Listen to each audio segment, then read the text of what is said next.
Good evening, everybody. Welcome to Carrow Road, where Norwich City have recorded a sixth successive defeat here to start the 25-26 campaign. This time a 1-0 defeat to Bristol City. And I'll be honest, look, I've stood here over the last however long I've been doing this, 3-4 years, and been points where I feel really angry. There have been points where I feel really sad. Points where I felt really indifferent. And I think tonight is one of those nights where I just feel really sad about the state of this football club, of where it finds itself currently, and of how things are going. It's hard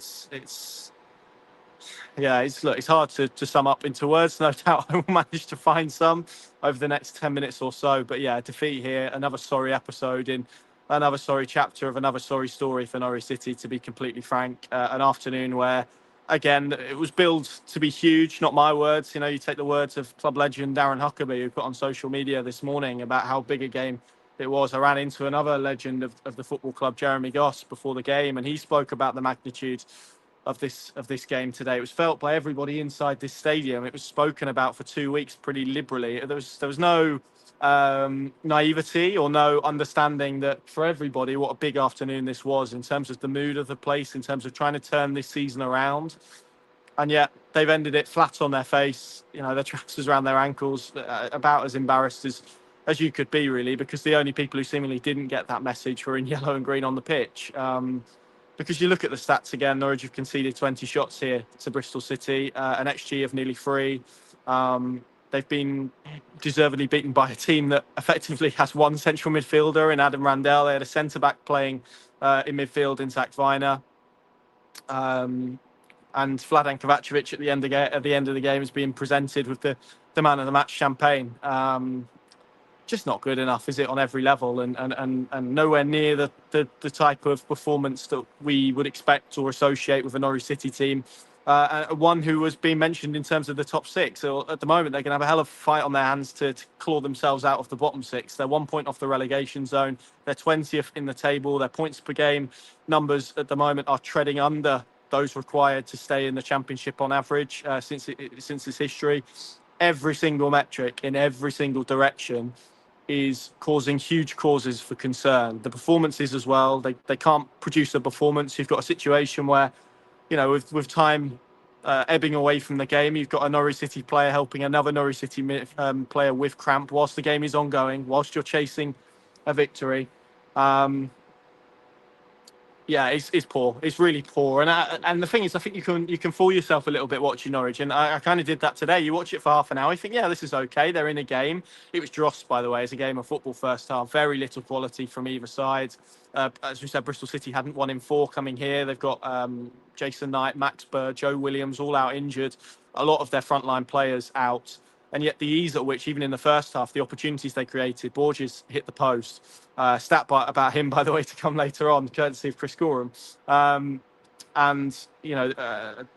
Twine hit the side netting. All Norwich had in the first half really was an Oscar Schwartau header and a Josh Sargent snapshot from almost the byline, really. And that's all they had to shout about. And it's a sorry situation when in the first half, in terms of a creative aspect, we've got Oscar Schwartau in the first half I thought was really good. 19 years of age, trying to take responsibility on, trying to beat 3, 4, 5 players to engineer an opportunity. That is not something that a squad that has been assembled for £55 million should be doing. There should be more about them than that. You look at how deep Josh Sargent is coming. Bristol City have had double the amount of touches in Norwich's penalty area than Norwich have had in Bristol City's. Chances they created, really, we could boil that down to 3. That Schwartau header, Emi Marcondes in the second half with a cutback, which Vitek saved, and then a final one where the ball comes in from the left that Jack Stacey connects with and Vitek claws away.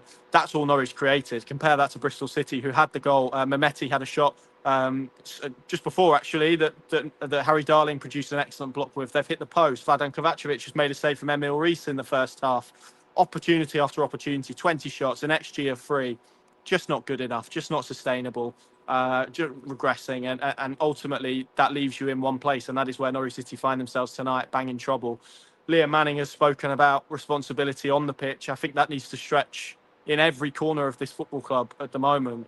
It feels, and I was at the meeting on Wednesday night where things were angry, the off-pitch elements to it, own goals constantly, the upset of supporters, constant talk about the Premier League, forget it.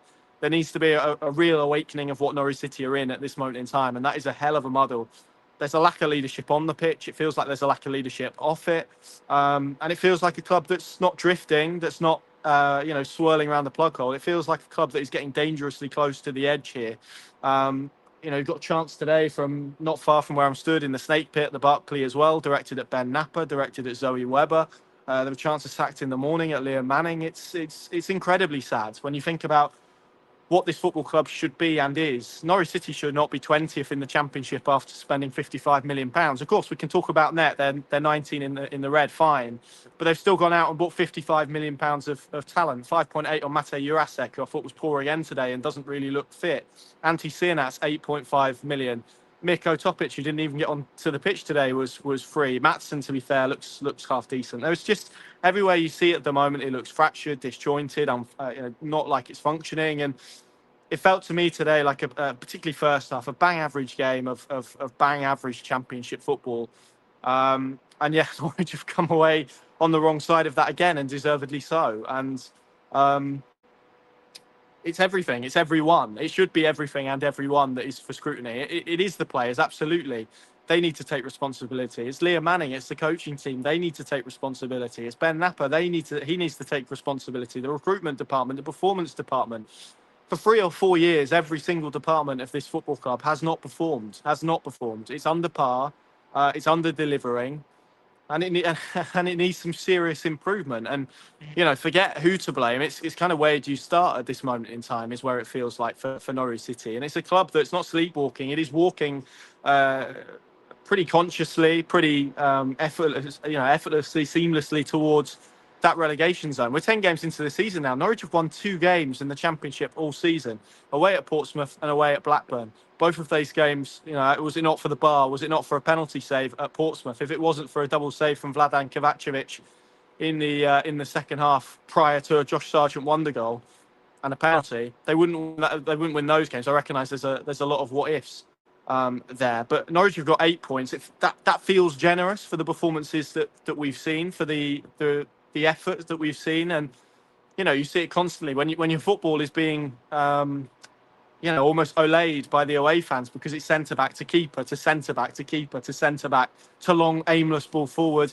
possession gets turned over, it comes again. It's a really sad indictment of where this football club has gone. You look at actually the 11 that Norwich City had in that playoff semi-final a couple of years ago. They had, I think John Rowe might have even been on the bench, but no, Borja Sainz was on the bench. They had John Rowe, Gabby Sarah, Josh Sargent, Kenny McLean that night. You look at where they are now. It's an absolute shadow of that football club, and 18 months really of what feels kind of like asset stripping and what has been followed up with is very little. And of course, naturally, recruitment is, you're going to get some right, you're going to get some wrong. But at the moment, beyond Pelle Maatsen, beyond Vladan Kovacevic, it's very, very, very difficult to make a case that any of those new recruits are standing up. And there's just no personality about the team. There's no bravery about the team. There were 2 moments later on. Liam Gibbs tried to fizz a pass into Josh Sargent. One time, Norwich had tried to play a ball into his feet. There was a second occasion where Sienats and Sargent tried to combine, but there should have been more bravery, actually, with the space that Sienats had to recognise that actually he had an opportunity to get a shot on goal. And they're just lacking in everything at the moment. Style of play, mentality, approach, everything is under par, and it has been now for the opening 10 games of the season. I'm struggling to find a Norwich City performance that is longer than 45 minutes, that is of the standard required, not just to get into mid-table, but actually to get themselves into a position, not even to get themselves into a place we're talking about top 6. We're talking about performance levels that are below mid-table levels, and they're in trouble. They're looking over their shoulder, and you look at this group of players at the moment, and there's little creativity, there's little personality, there's little quality in it, sadly, as well, in attacking areas. But I say it's summed up beautifully by the fact that you've got Oscar Schwartau, a 19-year-old player, second year of Championship football, trying to create something by taking on 3, 4, 5 men. That is not a recipe for success at this level. There's little pace, there's little quality in wide areas, there's little variation in terms of the options that they have in the squad. And again, they've spent £55 million to get here, and that is what we've got to see, and it's very difficult to argue against the criticisms that have been levelled towards Ben Napper, who to be fair, seem to be getting a lot of the heat. And of course, we can talk about the players individually and the criticism that should be on them. And that is all absolutely fair. There's very little ownership. And I felt actually when this place turned after the goal, it felt very, very unlikely that Norwich were going to get back into this game, because suddenly the passes went square, they went sideways. There was very little in terms of players grabbing it. And that's what I mean. And actually, sometimes, we can look at data. Led approaches. I've just listed a few at the start of this video that prove they're all trending in the wrong direction. But I think sometimes you can risk actually looking at the numbers and being quite clinical and being quite cold. And that is what this team looks like at the moment. There's very little in the way of personality and mavericks and creativity. It all feels very watertight, very structured, very paint by numbers. And so in that sense, you feel sorry for Liam Manning in terms of the resources that he has available. And he's made that point in terms of a few of them need to step up. But equally, as I said before, these are a lot of guys who are in the first or second year of playing championship football, of experiencing what that is like. He's got probably 3 players at the moment: Harry Darling, Kenny McLean, Jack Stacey, that we can really look at and really hang our hat on. That you're going to get performances. The rest are so. Could be here, could be there. A lot of the time are down here, and that fluctuation across the team is too great. There are too many players, and it feels almost like what Norwich have done from a recruitment perspective is angled themselves too much towards being like a production factory, where you bring players in, you try and flip them, you try and make money. And maybe there have been too many glances towards Brighton, towards Brentford, towards the way they're doing it, that they've lost the point and purpose of actually what Norwich City is about. It isn't about replicating other clubs. It's about having an identity here. It's about winning football matches, but doing that in a certain way.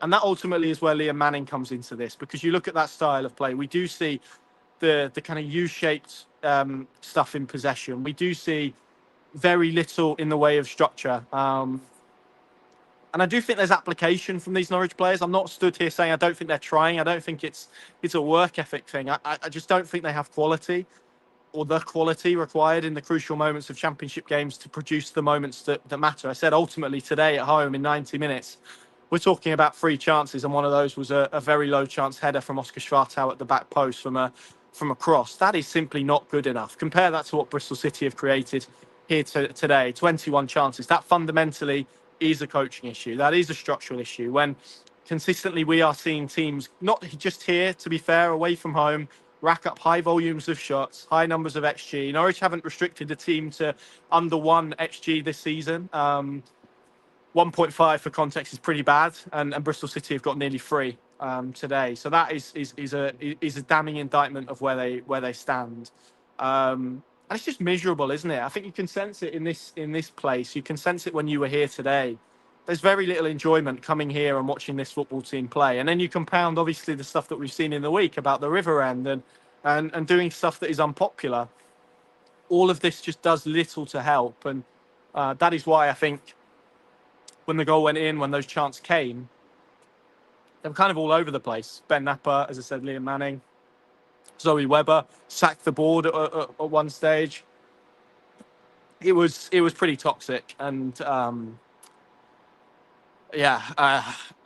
want to say a few times. I've said this. I think against Ipswich, every time I've kind of hit record on one of these, hit live on one of these, you kind of think that this is rock bottom, and yet something else comes along later down the track to drag it even further. And there's just so little about this group to cling on to. So few redeeming features, and again, for a club that wanted and spoke so openly about being in the top 6 is pretty desperate, and it's just not good enough, really. And ultimately, I think again you feel like they've kind of had 2 weeks to improve the team, to build something else. There was very little points of difference that I saw in that Norwich City performance or efforts or structure, and some of these points are coaching issues. It's not all on the players, it's not all on Ben Napper's recruitment, but equally they are as culpable as each other. And that, I think, is probably what makes this such a worrying situation, is that the squad's not good enough, they don't look particularly well coached, and there's massive discontent off the pitch in terms of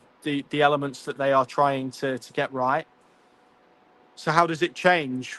As I said, where does it change first? In what direction do you point? Because again, as I said last week, of course, Norwich can, and I understand how it works in football. You win 2 in 10, you lose 6 games here. People are going to point point the finger at Liam Manning. And Norwich can do that. They can get rid of Liam Manning. They can bring another coach in, maybe for a few weeks, for a few months. Things might pick up. But if nothing else changes around that, we will be back here again. And I'd make this point as a question, really. This football club has, really since relegation from the Premier League, you can probably go back to the decision to sack Daniel Farke. The only real executive change that this football club has had is Stuart Webber departing. Would that happen at other football clubs? Would that be, I'm not saying, again, that's the right thing or the wrong thing. It's just a point that's interesting, I think. And obviously, clearly, the ownership has changed as well. It just feels all a little bit rudderless and like, feels like, you're watching the moments in slow motion before a car kind of crashes, and you can kind of see it, everyone can see it, and there's very little kind of being done or being known to be done in terms of reverting it. And it's worrying. Everyone should be worried. Norwich go to Derby on Tuesday, who are in and around a similar position to them. It's going to be a very difficult game. It's going to be direct, and it feels like a significant game now for where Norwich City find themselves in the Championship table in terms of trying to get some points on the boards, in terms of, so we're not all looking over our shoulder at where they find themselves in. Again, this is a team and a club that were targeting the top 6 in the summer, that made decisions, that sacked the last head coach, that recruited with all of that in mind. And, I take the point. Norwich have got injuries. I take that. Twofold, really. They weren't performing much better when they had those players available. And secondly, it doesn't really wash today when they're playing a Bristol City team who have got a centre-back in midfield and have 5 central midfielders out. They're bang in trouble. They are in a really poor state. And anyone has got to get a grip of it and try and change the course of what at the moment feels inevitable. Again, this is a football club that is I'm saying this almost out of pure disbelief. £55 million has been spent on that squad. Dear me, dear me. 2 away games to come, Derby and Swansea. They are significant games for where Norwich City find themselves, particularly that one on Tuesday night away at Derby.